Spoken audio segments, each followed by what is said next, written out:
बोझ।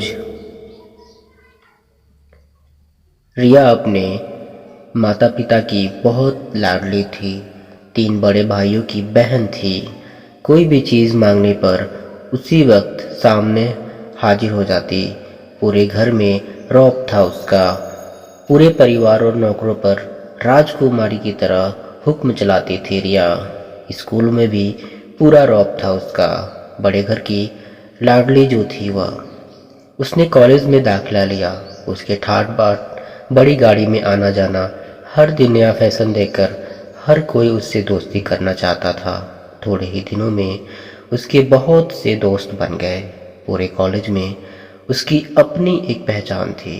इन दिनों उसके घर एक रिश्ता आया।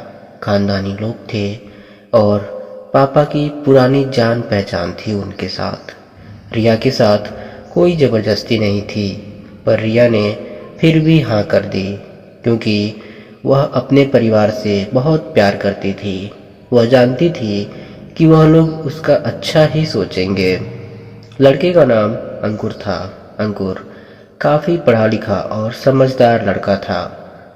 ससुराल वाले भी बहुत अच्छे थे। ससुराल में रिया की जगह वैसी ही थी जैसे कि मायके में। कोई भी कार्य रिया की सलाह के बिना नहीं होता था। सबकी लाडली बहू बन गई थी वह। फिर उसके घर एक बेटे का जन्म हुआ, जिसका नाम सनी रखा गया। सनी रिया को जान से प्यारा था। पोता पाकर ससुराल वाले तो फूले नहीं समाते थे। रिया कभी कभी सोचती कि उसकी किस्मत कितनी अच्छी है। उसका हर अपना उसे कितना प्यार करता है। चाहे जीवन में कैसा भी समय आए, मेरे अपने हमेशा मेरे साथ हैं। मैं कभी अकेली नहीं हो सकती। कितनी खुशकिस्मत हूँ मैं। पर शायद रिया की खुशियों को उसकी अपनी ही नज़र लग गई थी। एक दिन वह मायके जाने की जिद कर बैठी। अंकुर को बहुत काम था, लेकिन वह फिर भी उसे ले गया।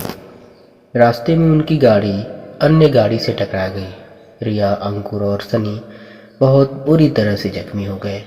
काफ़ी दिनों के इलाज के बाद अंकुर और सनी तो ठीक हो गए, लेकिन रिया पूरी तरह ठीक ना हो सकी। सर पर चोट लगने के कारण वह अपनी आंखों की रोशनी खो बैठी। अब रिया की किस्मत जैसे उल्टे पांव चलने लगी। मायके वाले कुछ दिनों तक उसे मिलने आते रहे, फिर कभी कभार फोन ही करके पूछ लेते कि अब कैसी हो। धीरे धीरे ये सिलसिला भी कम हो गया। ससुराल वालों की सहानुभूति भी कम होने लगी। घर में किसी को पास बैठने के लिए कहती तो जवाब मिलता, बहुत काम है, अब तुम भी हाथ नहीं बटा सकती। अंकुर भी चिड़चिड़ा हो गया था। बस सनी ही था उसके साथ, जिसके साथ हंसते खेलते उसका वक्त गुजरता। एक दिन रिया के हाथ से कुछ सामान गिर गया, जिसकी वजह से सनी को हल्की सी चोट लग गई।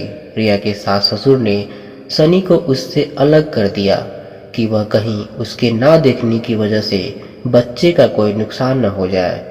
रिया अंदर से टूट चुकी थी।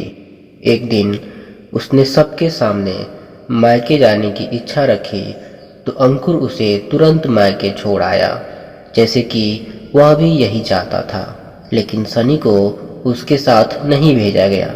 रिया कभी सनी से दूर नहीं रही थी, पर अपनी कमी के कारण उसने ज़्यादा बहस नहीं की। रिया को लगा कि वह 3-4 दिन वहाँ रहेगी तो थोड़ा हवा पानी बदल जाएगा, क्योंकि वह कितने दिनों से कहीं भी बाहर नहीं गई थी। घर वाले भी इतने दिनों बाद उसे देखकर कितने खुश होंगे।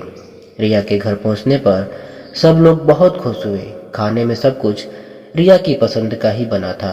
उसने अपने मम्मी पापा और भाई भाभीयों से दिल खोल कर बातें की। उनके छोटे छोटे बच्चे भी बुआ के साथ घुल मिल गए। रात को सोने के वक्त जब वह कपड़े बदलने लगी तो उसे पता चला कि उसका बैग तो भरा हुआ था।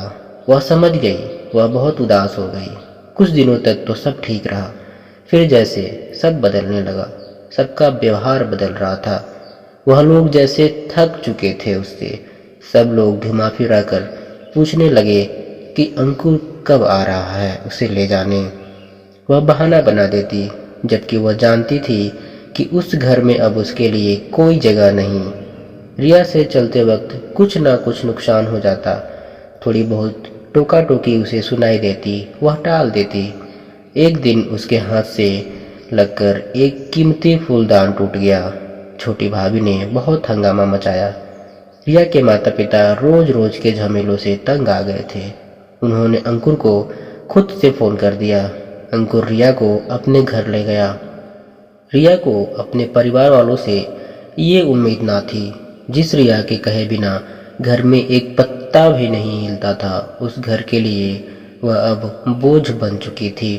अंकुर के साथ ससुराल आते वक्त वह बहुत खुश थी, क्योंकि वह अपने घर जा रही थी, अपने जिगर के टुकड़े सनी के पास। परंतु यह खुशी भी कुछ पल की ही थी। सारा बंदोबस्त पहले ही किया हुआ था। रिया को सीधे ऊपर वाले कमरे में पहुंचा दिया गया। सनी से दूर रहने की सख्त चेतावनी दी गई। एक काम वाली लता को उसकी जिम्मेदारी सौंपी गई, जो उसके खाने पहनने जैसी जरूरतों का ध्यान रखती। रिया ज़्यादातर चुप ही रहती, कभी कभी काम वाली लता से थोड़ा बतिया लेती। उसके जरिए सनी का पता चल जाता। सबकी लाडली बेटी और बहू सबके लिए लाडली से बोझ बन चुकी थी।